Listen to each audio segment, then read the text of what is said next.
निशा 7वीत होती, मी 12वीत. अरुणी सांगायला लागला. They were friends, thick friends. सहसा होत नाही असं. 7वी आणि 12वी म्हणजे खूप अंतर वाटतं. पण निशा आणि अरुणीला तेव्हा तरी ते अंतर नाही जाणवलं.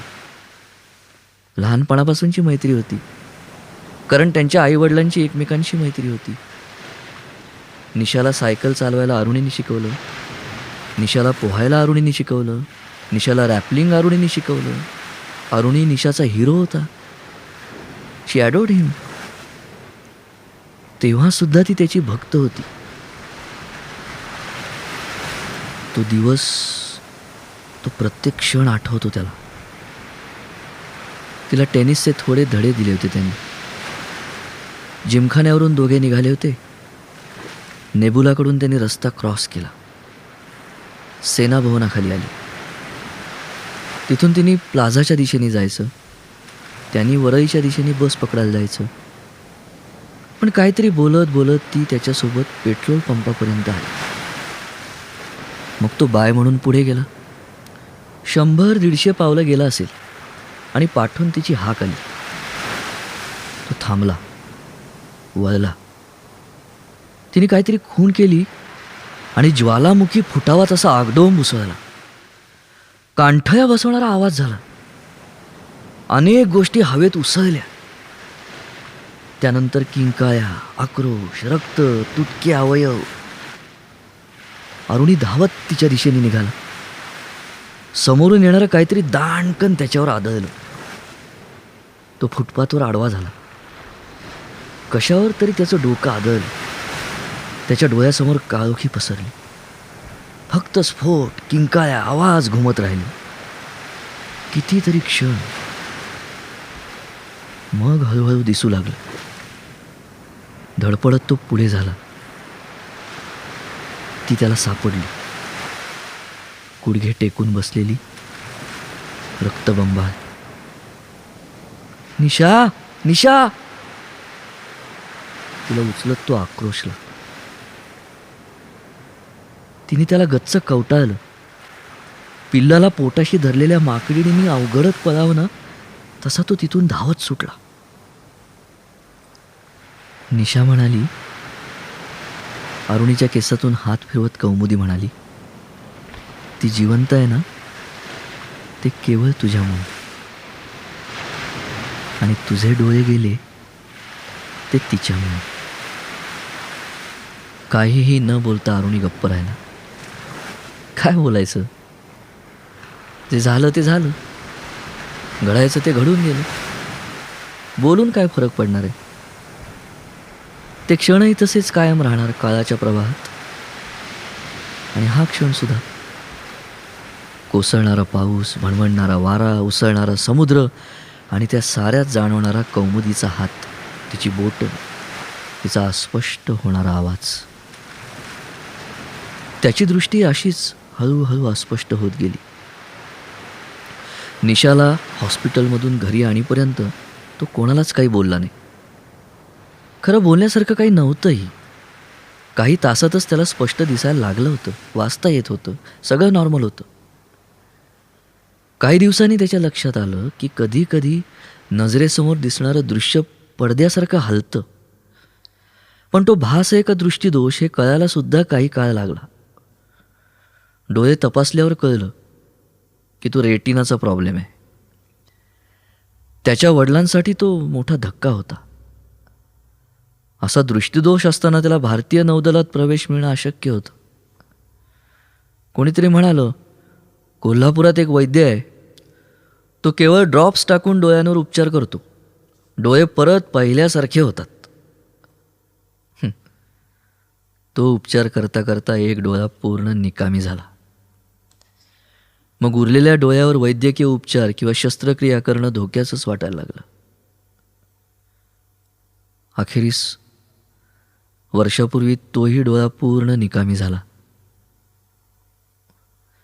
सांगता सांगता गोष्ट संपली. अरुणी थांबला. हे सारं आपण का सांगायला लागलो त्याला आठवेना. काही क्षण विचार करत तो गप्प राहिला. कौमुदी. मग अरुणीने तिला हाकारलं. बोल. Will you marry me? तू माझ्याशी लग्न करशील? खरंच विचारतोयस तू? खरंच? माझ्या काही अटी पूर्ण केल्यास तर करेन. बोल. स्वयंपाकाला माणूस ठेवायचा. चालेल. बेडरूमला AC लावायचा. ओके. इतर बायकांकडे तू बघायचं नाहीस. बी सिरियस कौमुदी. किती मनापासून विचारतोय मी तुला. आणि तू टिंगल करतेस माझी. टिंगल तू माझी करतोयस. कधीच सांगितलं ना मी तुला, इस दुनिया की कोई भी ताकत अब मुझे तुझसे जुदा नहीं कर सकती. असं कर. तू भंकस कर. अरे वेड्या, या अख्ख्या महासागरावरती हात ठेवून मी शपथ घेते. बोलताना तिला धाप लागली. या जगाच्या अंतापर्यंत कोणीही मला तुझ्यापासून दूर करू शकणार नाही. बोलता बोलता तिला परत धाप लागली. शब्द घशात अडकायला लागले. तिच्या ओठांवर हात ठेवत अरुणीने तिला थांबवलं. थँक्स कौमुदी. आता फक्त एक कर. या होडक्याला घट्ट धरून राहा. मी त्याला इंजिन लावणार आहे. ओके, ती म्हणाली. तो होडक्याच्या तुटक्या भागाशी आला. तिथे तिचे पाय होते. हळूहळू त्याने होडकं वळवलं. होडक्याचा तुटका काठ धरून वारा पाठीवर घेऊन तो हळूहळू पाय मारायला लागला. तू काय करतोयस? तिने विचारलं. बोलू नकोस, तो म्हणाला. मलाही बोलायला लावू नकोस. वारा पश्चिमेकडून येतोय, पूर्वेला जातोय असं समजू आपण. वारा पाठीवरती घेऊन मी जमेल तेवढे पाय मारणार आहे. लाटासुद्धा पाठीवर आदळत आहेत, त्याही आपल्याला पूर्वेकडे लोटतील. तू बोलू नकोस. मी पाय मारत राहतो. एका निश्चित दिशेला आपण जात राहू. ती दिशा कदाचित किनाऱ्याची असेल, कदाचित मावळतीची. पण एक नक्की, जगाच्या अंतापर्यंत आपल्याला कोणीही एकमेकांपासून दूर करू शकणार नाही. I love you Kaumudi. You love me. तू बोलू नकोस. मला माहिती आहे ते. मला आत्ता बोलायला लावू नकोस. मला प्रत्येक श्वासाची गरज आहे ग. तो बोलत बडबडत बरळत राहिला. ती गप्प त्याला हसत राहिली. परत एकदा आभाळ छेदत विजा थैमान घालत होते. परत एकदा फाटका आभाळ घळघळा ओघळत होतं. लाटा उंचावत होत्या, कोसळत होत्या. लाटांच्या डोंगरावरून होडकं घसरत घरंगळत दर्याच्या दरीत उतरत होतं. मग परत एकदा लाटांच्या पाठीवरून डोंगराचं शिखर गाठत होतं. त्याला काहीच समजत नव्हतं. त्याचं बोलणं थांबलं होतं. बरळणं सुरू होतं. तो बरळत स्फुंदत रडत होता. तो तिला पाहण्याचा प्रयत्न करत होता. त्याला तिला पाहायचं होतं. लाटा, वारा, आभाळ पाहायचं होतं. किनारा पाहायचा होता. तुला माहिती आहे अरुणी, त्याला तिचा आवाज आला. साऱ्या कल्लोळात सुद्धा त्याच्याच तोंडून आवाज फुटेल. तिला गप्प बसायला सांगवे ना, आणि तिलाही सांगितल्याशिवाय राहावे ना. तुला माहिती आहे अरू, मी दोन्ही हाताने दोर पकडायला लागले ना, तेव्हा मला कळलं की आता एका हाताला तळवाच नाही. म्हणजे माझ्या एका हाताला दुसऱ्या हाताचा तळवाच सापडेना. पण तळवा नसला तरी मला माझी बोटं जाणवत होती. त्यांचा स्पर्श जाणवत होता. म्हणजे डोळे नसतानाही आपण बघतोच ना, तसं बोटं नसली तरी स्पर्श करता येतो रे. आणि मग तू सापडेपर्यंत वाटत राहिलं की साऱ्या शरीराचीच काय गरज आहे. ती गरजच संपून जावी. जात असणार कधीतरी ती गरज संपून. चुप. धापा टाकत खाकरत ओकत तो ओरडला. पोचलोय आपण जवळजवळ. त्याने तिला धीर दिला. पण किनारा कुठे होता? त्याला किनारा गाठायचा होता. 93च्या बॉम्बस्फोटात तो असाच धावला होता. तेव्हा निशा होती पोटाशी. आज कौमुदी. आणि मृत्यू दोन्ही वेळी सोबत होता. पाण्यात पडलेल्या मुंगीसारखा न थांबता तो पाय हलवत होता. अंगातलं त्राण संपलं होतं, जोर उरला नव्हता, पण ईर्ष्या अजून उरली होती. 93मध्येच त्याला कळलं होतं की प्रयत्न, ईर्ष्या, बुद्धी सारं फोल असतं. जे घडतं, होतं, सापडतं ते केवळ सत्य. ते असतंच नित्य. फक्त आपण तिथपर्यंत पोचायचं असतं. पाण्यात पडलेला किडा, मुंगी, झुरळसुद्धा आवेगाने पाय हलवत राहतं. त्या पाय हलवण्याचा काहीच उपयोग नसतो. पाय हलवून तो किनाऱ्यापर्यंत पोचत नाही, पाण्याबाहेर येत नाही, पण तो अस्तित्वात असलेल्या सत्यापर्यंत पोचतो. उसळलेल्या या महासागरात होडकंच काय, स्वतःलाही कुठल्याही दिशेच्या किनाऱ्यापर्यंत पोचवणं अशक्य आहे हे अरुणीला कळत होतं. आपण होडकं ढकलतोय, आपण किनारा गाठणार आहोत असा किंचितही भ्रम त्याच्या मनात नव्हता. पण अस्तित्वात असणारं सत्य गाठेपर्यंत स्वतःसाठी, कौमुदीसाठी त्यांनी पाय हलवत राहणं आवश्यक होतं. हेच पाय मोडेपर्यंत जसा तो निशाला पोटाशी धरून धावला होता. दिशाहीन धावला होता तो. केवळ गर्दीच्या लाटातून हॉस्पिटलपर्यंत पोचला होता. आताही तसेच आपण किनाऱ्यापर्यंत पोचू असं त्याला वाटत होतं. विजा कोसळत होत्या, कडाडत होत्या, लाटा उंच उंच उठत होत्या. एका उंच लाटेवरून त्याला किनारा दिसला. कौमुदी, तो ओरडला. ए, मला किनारा दिसला, तो बघ समोर. त्याने कौमुदीला सांगितलं. त्याला किनारा दिसला, खरंच दिसला. वाळूचा पट्टा दिसला, नारळी पोफळीची झाडं दिसली, निशा, सिद्धार्थ दिसले, सावंत, भोईर, जाफर दिसले. जीवाच्या आकांताने तो पाय मारायला लागला. निशा, निशा, सिद्धार्थ, त्याने हाका मारला. त्यांना बहुधा ऐकूच आल्या नाही. का हा सगळा भास आहे? पण लाटांची लांबी कमी होतीये, डोंगरांची उंची, दरीची खोली कमी होतीये. म्हणजेच किनारा जवळ येतोय, पाण्याची खोली कमी होतीये. कौमुदी, अरुणी ओरडला. आपण निश्चित आलो, पोचलो आपण. ओरडून त्याने कौमुदीला सांगितलं. लाटा आता होडकं चक्क उचलून फेकू लागले, अरुणीच्या हातातून खेचून घेऊ लागले. एका क्षणी तर होडकं त्याच्या हातातून निसटलं. आधार गेल्याप्रमाणे त्याने गटांगळी खाल्ली. होडकं धरून धरून त्याची बोटं, हात आखडले होते. त्याला हातही मारता येईना. खाऱ्या पाण्यात तो खोल खाली जात राहिला. न राहून त्याने आक्रोश केला. त्याच्या उरा पोटात पाणी भरलं, खारं, शरीर जाळणारं पाणी. त्याच्या कानात बॉम्बस्फोट झाली.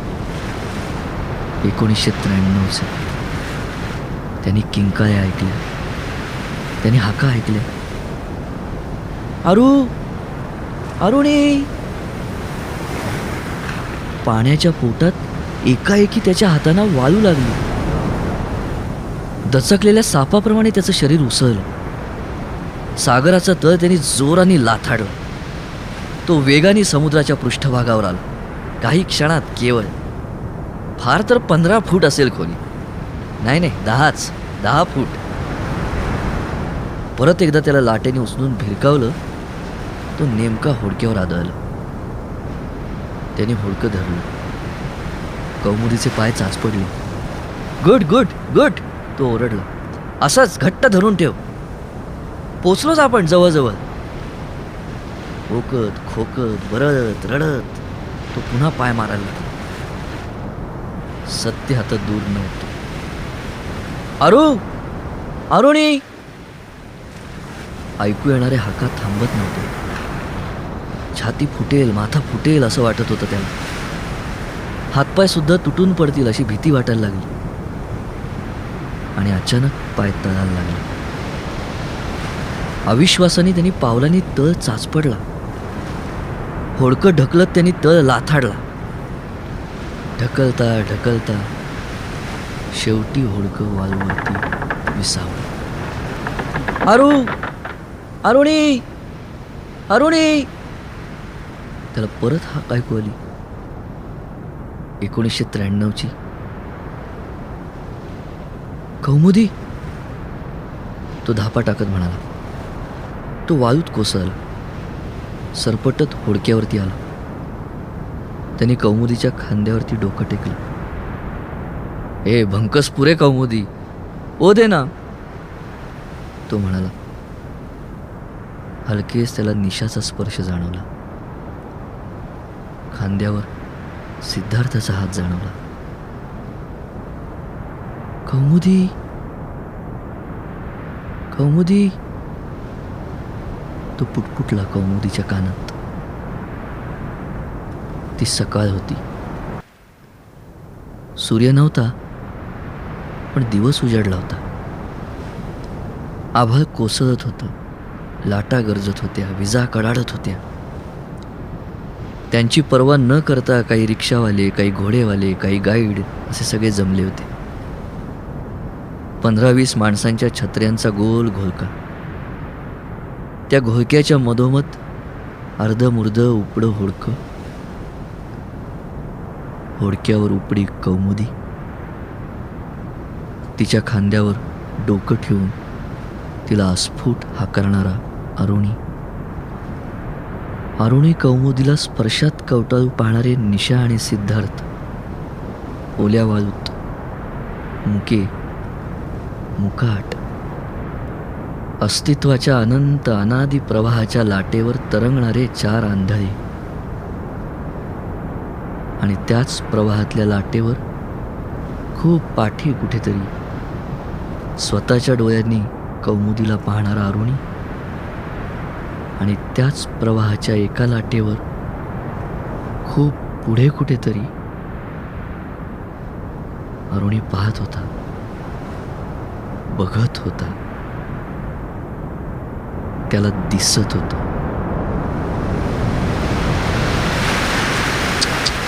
आंधळी पोर बिचारी. घोळक्या पाटली काळी छत्री कुजबुजली.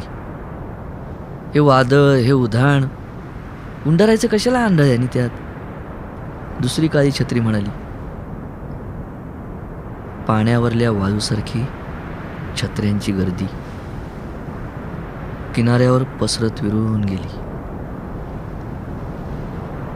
वाटेत भेटलेल्या 4 मुंग्यांसारख्या आंधळ्यांसोबत उजाडणारा दिवस कोसळणाऱ्या आभाळात भिजत राहिला.